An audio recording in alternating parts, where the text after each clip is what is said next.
Narito na ang Veritas Editorial, ang paninindigan ng Veritas 846 sa mga napapanahong usapin sa bansa. Pakinggan si Reverend Father Anton C.T. Pascual, Pangulo ng Veritas 846, ang radyo ng simbahan. Veritas Editorial. Kapanalig, sa layman's term, ang pagka-parking ay pag-iiwan ng sasakyan pansamantala sa isang parking space o tinatawag sa mga mall at business establishment na paid parking area. Ang pagpaparking ay natututunan na ng maraming mambabatas mula sa mababang kapulungan ng Kongreso at mataas na kapulungan sa Kongreso.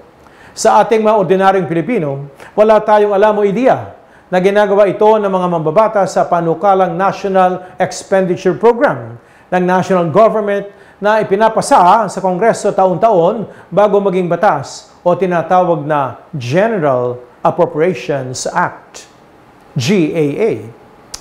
Ang NEP ay binubuo ng regular na budget o capital outlay para sa operasyon, programa, proyekto ng mga ahensya ng gobyerno. Pangalawa, Special Purpose Funds, SPF, na kung saan bahagi ng kontrobersyal na unprogrammed fund o standby appropriations na hindi kasama sa regular na budget. Pangatlo ay ang automatic appropriations na kinabibilangan ng debt service, interest payment at principal.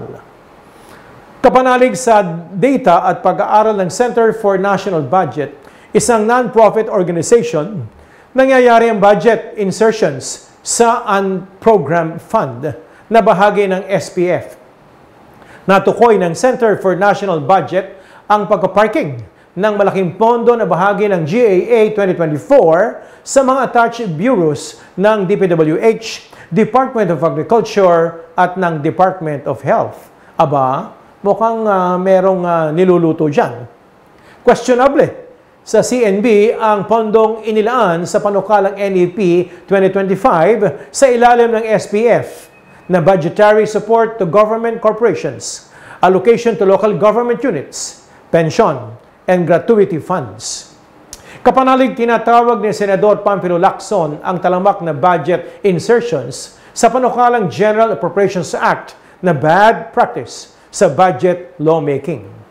Matapos ang naranasang pinsala ng mga nakaraang bagyo, sa totoo lang, kine-question sa panukalang 6.3 trilyong piso para sa taong 2025 na budget ng DPWH na 996.7 bilyong piso na kung saan 244.6 bilyong piso dito ay para flood management program at 2.7 bilyong pisong budget ng MMDA sa flood control projects. Aba, marami palang pondo para sa flood control.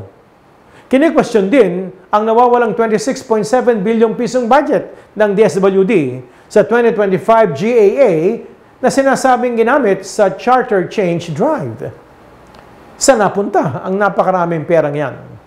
Kapanalig, nakasaad sa Compendium of the Social Doctrine of the Church na ang political corruption ay most serious deformities dahil nilalabag nito ang moral principles at ng katarungang panlipunan, social justice. Kaya kapanalig, maging mapamadyag at bantayan natin ang paglalaan ng Kongreso sa pera ng taong bayan. Sabi nga sa Ingles, eternal vigilance is the price of democracy. Sumainyo ang katotohanan. Inyong napakinggan ang Veritas Editorial. Ugaliing pakinggan ng Veritas Editorial kasama si Reverend Father Anton C.T. Pascual. Veritas Editorial.